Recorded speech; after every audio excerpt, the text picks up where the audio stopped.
Commission అడిగినటువంటి అన్ని ప్రశ్నలకు కూడా సమాధానాలు చెప్పడం జరిగింది.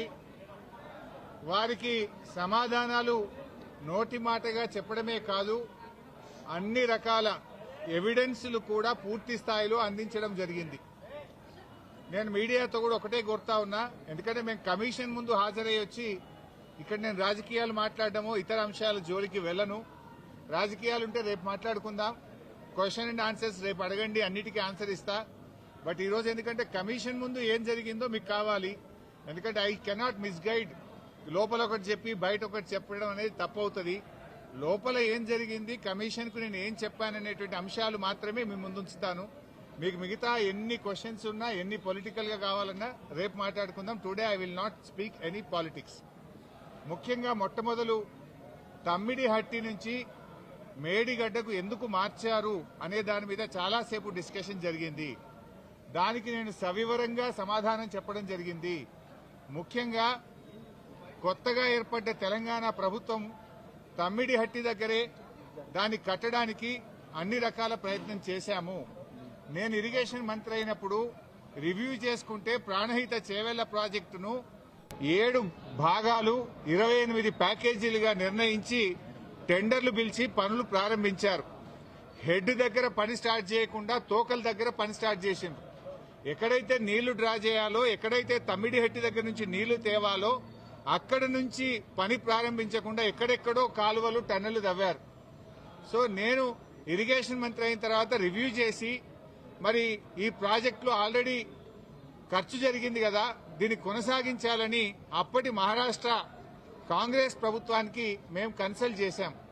హసన్ మిష్రిఫ్ గారు కర్ణాటక ఇరిగేషన్ మినిస్టర్ గా ఉంటే ఆయన దగ్గరికి ప్రభుత్వం ఏర్పడ్డ నెల రోజులకే వెళ్లి, మీరు దయచేసి మాకు అనుమతి ఇవ్వండి, మేము ఇక్కడే మహారాష్ట్ర ప్రభుత్వానికి మేము కోరాం, దయచేసి మాకు అనుమతి ఇవ్వండి, మేము మా వాళ్ళు మాకంటే ముందున్న ప్రభుత్వం మరి తమ్మిడిహట్టిని నిర్ణయించుకొని ఆల్రెడీ పనులు ప్రారంభించారు, 28 ప్యాకేజీలకు టెండర్లు పిలిచారు, మమ్మల్ని ఇక్కడ కట్టుకోవడానికి అనుమతి ఇవ్వండి అని అప్పటి మహారాష్ట్ర కాంగ్రెస్ మంత్రి, నీటిపారుదల శాఖ మంత్రి హసన్ మిష్రిఫ్ గారిని కోరాం. ఆ మినిట్స్ ఆఫ్ ద మీటింగ్ కూడా కమిషన్ కు అందించాను. ఆనాడు ఇరిగేషన్ మంత్రిగా ఉన్నటువంటి మిష్రిఫ్ గారు చాలా స్పష్టంగా ఏం చెప్పిందంటే, మేము 7 ఏళ్లుగా ఇక్కడ కట్టడానికి ఒప్పుకోలేదు, మా రాష్ట్రంలో ధర్నాలు ఉద్యమాలు జరుగుతా ఉన్నాయి, మేము 152 మీటర్ల దగ్గర ఒప్పుకోలేము, ఈ విషయం మీద మా ముఖ్యమంత్రి పృథ్వీరాజ్ చౌహాన్ గారు మీ ముఖ్యమంత్రి కిరణ్ కుమార్ రెడ్డికి ఇప్పటికే లేఖ రాశారు అని ఆ లేఖ నాకు అందించారు. ఆ లేఖని ఇప్పుడు కమిషన్ దృష్టికి తీసుకుపోయాను నేను. ఆ లేఖలో ఏముందంటే, మీకు మీరుగా నిర్ణయించుకొని పనులు ప్రారంభిస్తే మీరు చేసే ఖర్చు, మీరు చేసే డబ్బు ఏదైతే ఖర్చు చేస్తుందో అదంతా వృధాగా మారే అవకాశం ఉంది అని పృథ్వీరాజ్ చౌహాన్ గారు మన రాష్ట్ర ముఖ్యమంత్రికి రాసిన లేఖను ఆనాటి కాంగ్రెస్ మంత్రి నాకు ఇచ్చారు. అంటే మీరు ఇట్లా పోతున్నారు, తప్పు అనే విషయం, ఆ విషయం కూడా కమిషన్ దృష్టికి తీసుకుపోయాం. ఎట్ ద సేమ్ టైం ఒక 5-6 మీటింగ్లు జరిగినాయి మహారాష్ట్ర తెలంగాణ మధ్య.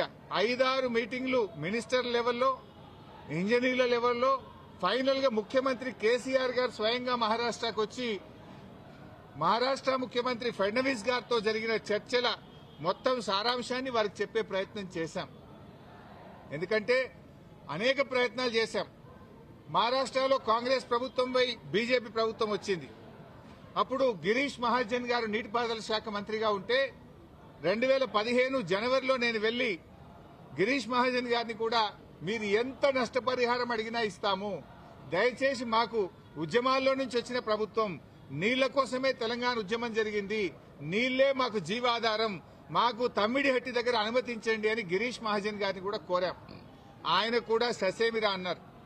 అప్పుడు మన రాష్ట్ర ముఖ్యమంత్రి కేసీఆర్ గారు స్వయంగా మహారాష్ట్రకు వచ్చి అక్కడ మహారాష్ట్ర రాజ్భవన్ లో విద్యాసాగర్ రావు గారి గవర్నర్ గారి సమక్షంలో మహారాష్ట్ర ముఖ్యమంత్రి ఫడ్నవీస్ గారిని 17 ఫిబ్రవరి 2015 రోజు తమ్మిడిహట్టి దగ్గర బ్యారేజ్ కట్టడానికి అనుమతి ఇవ్వండి అని అనేక రకాలుగా కేసీఆర్ గారు మహారాష్ట్ర ప్రభుత్వాన్ని, మహారాష్ట్ర ముఖ్యమంత్రి గారికి విజ్ఞప్తులు చేశారు. అయినా వారు ససేమిరా అన్నారు.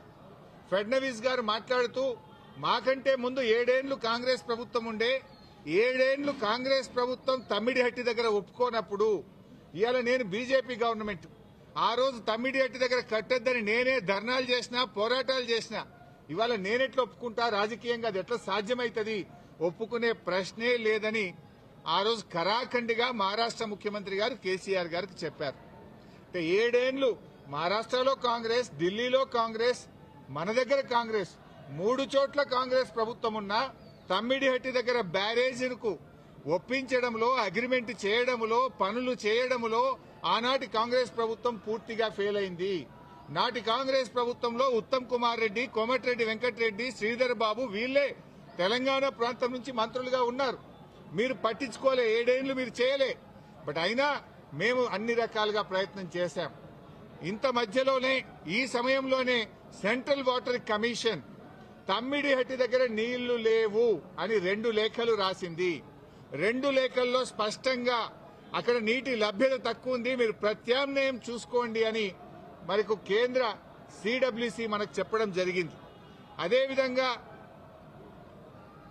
అదే సిడబ్ల్యూసి మీరు కట్టిన రిజర్వాయర్లు తక్కువ ఉన్నాయి, రిజర్వాయర్ల సంఖ్య పెంచుకోండి అని కూడా చెప్పింది. ఇవన్నీ లెటర్లు కూడా ఈరోజు కమిషన్కి ఇచ్చాం.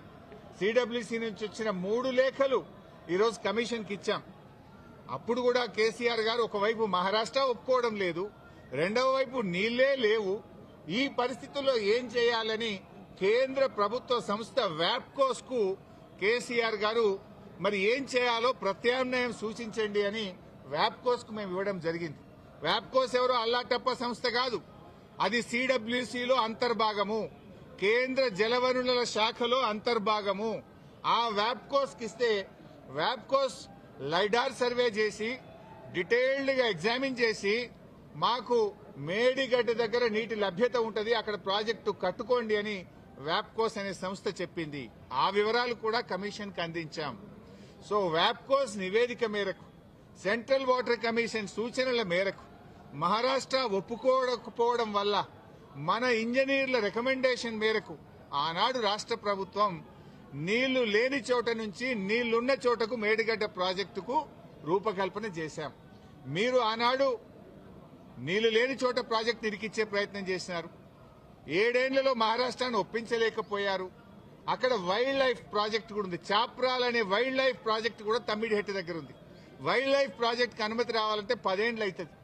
మరి పోరాటాల నుంచి నీళ్ల కోసం ఉద్యమించిన తెలంగాణ ప్రభుత్వం నీళ్ల కోసం మేము వ్యాప్కోస్ యొక్క ఆలోచన మేరకు, సూచనల మేరకు నీళ్లు లేని చోట మీరు ప్రాజెక్టు ప్రతిపాదిస్తే నీళ్లు ఉన్న చోటికి మార్చడం జరిగింది. ఎందుకు మార్చామనేది documents, evidences, meeting minutes, central water commission లెటర్లు, మహారాష్ట్ర ముఖ్యమంత్రి రాసిన లెటరు అన్నింటినీ కూడా కమిషన్ కు పూర్తి ఆధారాలతో సహా సమర్పించడం జరిగింది. ఎందుకు మార్చవలసి వచ్చిందో సవివరంగా చెప్పేటువంటి ప్రయత్నం మేము చేయడం జరిగింది. కాళేశ్వరం కార్పొరేషన్ కు కేబినెట్ అనుమతి ఉందా అని అడిగారు. కేబినెట్ అనుమతి ఉంది అని స్పష్టంగా వివరాలన్నీ కూడా అందించడం జరిగింది. అదేవిధంగా బ్యారేజీ లొకేషన్ మార్పుల గురించి కూడా అడిగారు. అన్నారం, సుందిళ్ల గురించి అది ప్యూర్లీ టెక్నికల్ డెసిషన్. ఇంజనీర్లు డీటెయిల్డ్ సర్వే ఆధారంగా దేశంలో అనేక ప్రాజెక్టులకు కూడా ఈ రకంగా మారుతుంటాయి. మన నాగార్జున సాగర్ కూడా మారింది, ఎస్ఆర్ఎస్పీ ప్రాజెక్టు కూడా మారింది. సో అది ఏదన్నా డెసిషన్ బ్యారేజ్ కొంత ముందుకు వెనకకు జరిగేది అది ఇంజనీరింగ్ డిపార్ట్మెంట్ తీసుకోవాల్సినటువంటి నిర్ణయాలు అనేటువంటి విషయాన్ని కూడా కమిషన్ గారు అడిగినప్పుడు మేము చెప్పడం జరిగింది. మొత్తంగా ఈ ప్రాజెక్టులో రిజర్వాయర్ల కెపాసిటీ ఎంత, నీటి నిల్వ సామర్థ్యం ఎంత ఉంది అని అడిగితే 141 టీఎంసీల సామర్థ్యం ఉందని చెప్పి కూడా మేము వారికి చెప్పడం జరిగింది. అదేవిధంగా కాళేశ్వరంను కొంతమంది ఇవాళ పిచ్చి పిచ్చిగా కూలేశ్వరం అని మాట్లాడుతున్నారు. మొన్ననే నేను ప్రజెంటేషన్లో కూడా సవివరంగా చెప్పాను. కాళేశ్వరంలో 100 భాగాలు ఉన్నాయి. 100 భాగాల్లో అన్ని ఇంటాక్ట్ ఉన్నాయి. లైక్ ఇప్పుడు మనం మొన్న అనుకున్నట్టుగా 3 బ్యారేజీల్లో, అదేవిధంగా కాళేశ్వరంలో 16 రిజర్వాయర్లు, 19 సబ్స్టేషన్లు, 21 పంప్ హౌస్లు, 203 కిలోమీటర్ల గ్రావిటీ టనెళ్లు, 98 కిలోమీటర్ల ప్రెషర్ మెయిన్స్, 1531 కిలోమీటర్ల గ్రావిటీ కెనాల్స్, ఇవన్నీ కూడా ఇంటాక్ట్ ఉన్నాయి. ఒకవైపు ముఖ్యమంత్రి గారు మొన్న పోయి గంధమల్లకు శంకుస్థాపన చేశారు. మరి గంధమల్లకు నీళ్లు ఎక్కడి నుంచి పోతాయి? మల్లన్న సాగర్ నుంచి పోతాయి. మల్లన్న సాగర్ ఎక్కడిది? కాళేశ్వరంలో అంతర్భాగం. ఇంకొక వైపు హైదరాబాద్ కు మూసీ సుందరీకరణకు నీళ్లు తెస్తా అంటున్నారు. ఎక్కడి నుంచి తెస్తా అంటున్నారు? మూసీకి హైదరాబాద్ కు 30 టీఎంసీల నీళ్లు తెస్తామంటున్నారు. మల్లన్న సాగర్ నుంచి తెస్తామంటున్నారు. మల్లన్న సాగర్ ఎక్కడిది? కాళేశ్వరంలో అంతర్భాగం. అంటే ఇంత స్పష్టంగా ఒకవైపు ప్రభుత్వమే కాళేశ్వరం మీద ఆధారపడి హైదరాబాద్ కు 30 టీఎంసీల నీళ్లు తేవడానికి టెండర్లు పిలుస్తుంది. ఇంకొక వైపు మల్లన్న సాగర్ మీద ఆధారపడ్డ గంధమల్లకు టెండర్లు పిలిచి ముఖ్యమంత్రి శంకుస్థాపన చేస్తారు. ఇంకొక వైపు కాళేశ్వరం కూలింది, కుప్పగూలింది, కాళేశ్వరం లేదు అంటారు. అంటే ఇవాళ ప్రభుత్వం డొల్లతనం పూర్తిగా బయటపడ్డది. ఎప్పటికైనా కాళేశ్వరమే తెలంగాణకు లైఫ్ లైన్, జీవధార అనేది ఇవాళ ప్రజలకు స్పష్టమైంది. కమిషన్ ముందు కూడా చాలా వివరంగా అన్ని కూడా మేము ఏది నోటి మాటగా చెప్పలే, విత్ డాక్యుమెంటరీ ఎవిడెన్స్, సాక్ష్యాధారాలతో సహా గత ప్రభుత్వంలో తీసుకున్న నిర్ణయాలు, సిడబ్ల్యూసీ రిపోర్ట్లు, వ్యాప్కోస్ రిపోర్ట్లు, కేబినెట్ నిర్ణయాలు అన్ని కూడా ఆధారాలతో సహా కమిషన్ కోరిన విధంగా మేము సబ్మిట్ చేయడం జరిగింది.